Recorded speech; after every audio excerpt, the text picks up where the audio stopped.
स्वयंवर सभा में अनेक देशों के राजा महाराजा एवं राजकुमार पधारे हुए थे।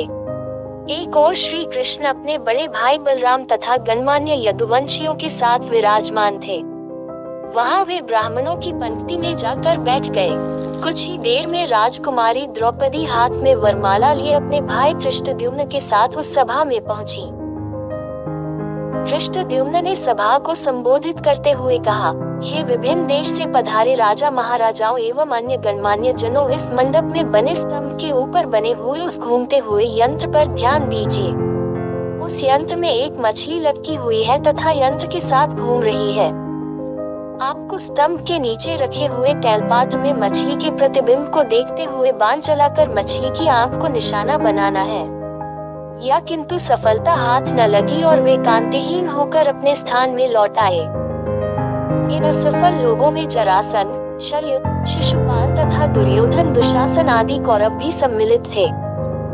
कौरवों के असफल होने पर दुर्योधन के परम मित्र कर्ण ने मछली को निशाना बनाने के लिए धनुष उठाया, किंतु उन्हें देखकर द्रौपदी बोल उठी, ये सूतपुत्र है, इसलिए मैं इसका वरण नहीं कर सकती। द्रौपदी के वचनों को सुनकर कर्ण ने लज्जित होकर धनुष बाण रख दिया। उसके पश्चात ब्राह्मणों की पंक्ति से उठकर अर्जुन ने निशाना लगाने के लिए धनुष उठा लिया। एक ब्राह्मण को राजकुमारी के स्वयंवर के लिए उद्यत देख वहां उपस्थित जनों को अत्यंत आश्चर्य हुआ, किंतु ब्राह्मणों के क्षत्रियों से अधिक श्रेष्ठ होने के कारण से उन्हें कोई रोक न सका। अर्जुन ने तैलपात्र में मछली के प्रतिबिंब को देखते हुए एक ही बाण से मछली की आंख को भेद दिया। द्रौपदी ने आगे बढ़कर अर्जुन के गले में वरमाला डाल दिया। एक ब्राह्मण के गले में द्रौपदी को वरमाला डालते देख समस्त क्षत्रिय राजा महाराजा एवं राजकुमारों ने क्रोधित होकर अर्जुन पर आक्रमण कर दिया।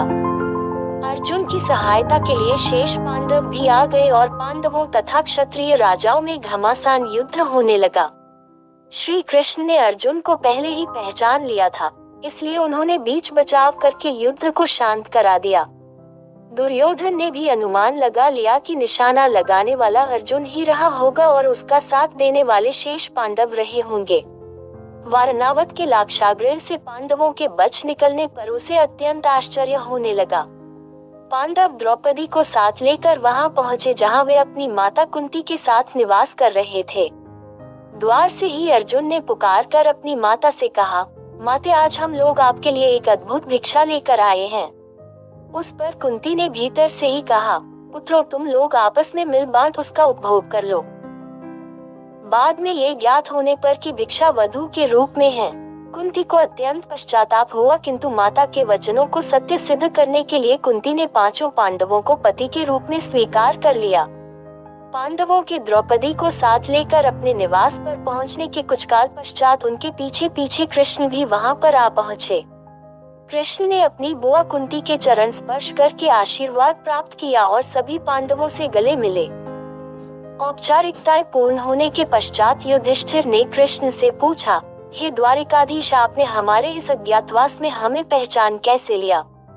कृष्ण ने उत्तर दिया, भीम और अर्जुन के पराक्रम को देखने के पश्चात भला मैं आप लोगों को कैसे न पहचानता। सभी से भेंट मुलाकात करके कृष्ण वहां से अपनी नगरी द्वारिका चले गए। फिर पांचों भाइयों ने भिक्षावृत्ति से भोजन सामग्री एकत्रित किया और उसे लाकर माता कुंती के सामने रख दिया। कुंती ने द्रौपदी से कहा, देवी, इस भिक्षा से पहले देवताओं के अंश निकालो, फिर ब्राह्मणों को भिक्षा दो, तत्पश्चात आश्रितों का अंश अलग करो। उसके बाद जो शेष बचे उसका आधा भाग भीम को और शेष आधा भाग हम सभी को भोजन के लिए परोसो। पतिव्रता द्रौपदी ने कुंती के आदेश का पालन किया। भोजन के पश्चात कुशासन पर मृगचर्म बिछाकर वे सो गए। द्रौपदी माता के पैरों की ओर सोई।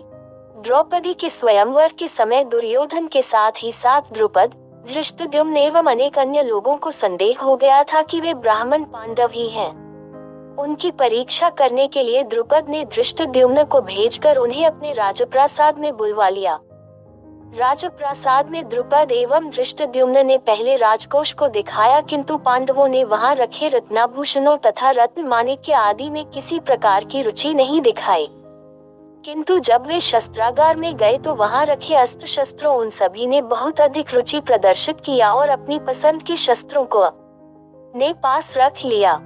उनके क्रियाकलाप से द्रुपद को विश्वास हो गया कि ये ब्राह्मण के रूप में योद्धा ही हैं। द्रुपद ने युधिष्ठिर से पूछा, हे आर्य, आपके पराक्रम को देखकर मुझे विश्वास हो गया है कि आप लोग ब्राह्मण नहीं हैं। कृपा करके आप अपना सही परिचय दीजिए। उनके वचनों को सुनकर युधिष्ठिर ने कहा, राजन, आपका कथन अक्षर सत्य है। हम पांडु पुत्र पांडव हैं। मैं युधिष्ठिर हूँ और ये मेरे भाई भीमसेन, अर्जुन, नकुल एवं सहदेव हैं। हमारी माता कुंती आपकी पुत्री द्रौपदी के साथ आपके महल में है। युधिष्ठिर की बात सुनकर द्रुपद अत्यंत प्रसन्न हुए और बोले, आज भगवान ने मेरी सुन ली। मैं चाहता था कि मेरी पुत्री का विवाह पांडु के पराक्रमी पुत्र अर्जुन के साथ ही हो। मैं आज ही अर्जुन और द्रौपदी के विधिवत विवाह का प्रबंध करता हूँ। इस पर युधिष्ठिर ने कहा, राजन, द्रौपदी का विवाह तो हम पांचों भाइयों के साथ होना है। ये सुनकर द्रुपद आश्चर्यचकित हो गए और बोले, ये कैसे संभव है? एक पुरुष की अनेक पत्नियां अवश्य हो सकती हैं, किंतु एक स्त्री के 5 पति हो, ऐसा तो न कभी देखा गया है और न सुना ही गया है। युधिष्ठिर ने कहा, राजन, न तो मैं कभी मिथ्या भाषण करता हूँ और न ही कोई कार्य धर्म या शास्त्र के विरुद्ध करता हूँ। हमारी माता ने हम सभी भाइयों को द्रौपदी का उपभोग करने का आदेश दिया है और मैं माता की आज्ञा की अवहेलना कदापि नहीं कर सकता। इसी समय वहां पर वेदव्यास जी पधारे और उन्होंने द्रुपद को द्रौपदी के पूर्व जन्म में तपस्या से प्रसन्न होकर शंकर भगवान के द्वारा 5 पराक्रमी पति प्राप्त करने के वर देने की बात बताई। वेदव्यास जी के वचनों को सुनकर द्रुपद का संदेह समाप्त हो गया और उन्होंने अपनी पुत्री द्रौपदी का पाणिग्रहण संस्कार 5 पांडवों के साथ बड़े धूमधाम के साथ कर दिया। इस विवाह में विशेष बात ये हुई कि देवर्षि नारद ने स्वयं पधार कर द्रौपदी को प्रतिदिन कन्या रूप हो जाने का आशीर्वाद दिया। पांडवों के जीवित होने तथा द्रौपदी के साथ विवाह होने की बात तेजी से सभी ओर फैल गई। हस्तिनापुर में इस समाचार के मिलने पर दुर्योधन और उसके सहयोगियों के दुख का पारावार न रहा। वे पांडवों को उनका राज्य लौटाना नहीं चाहते थे, किंतु भीष्म, विदुर, द्रोण आदि के द्वारा धृतराष्ट्र को समझाने तथा दबाव डालने के कारण उन्हें पांडवों को राज्य का आधा हिस्सा देने के लिए विवश होना पड़ गया। विदुर पांडवों को बुला लाए। धृतराष्ट्र, द्रोणाचार्य, कृपाचार्य, विकर्ण, चित्रसेन आदि सभी ने उनकी अगवानी की और राज्य का खांडव वन नामक हिस्सा उन्हें दे दिया गया। पांडवों ने उस खांडव वन में एक नगरी की स्थापना करके उसका नाम इंद्रप्रस्थ रखा तथा इंद्रप्रस्थ को राजधानी बनाकर राज्य करने लगे।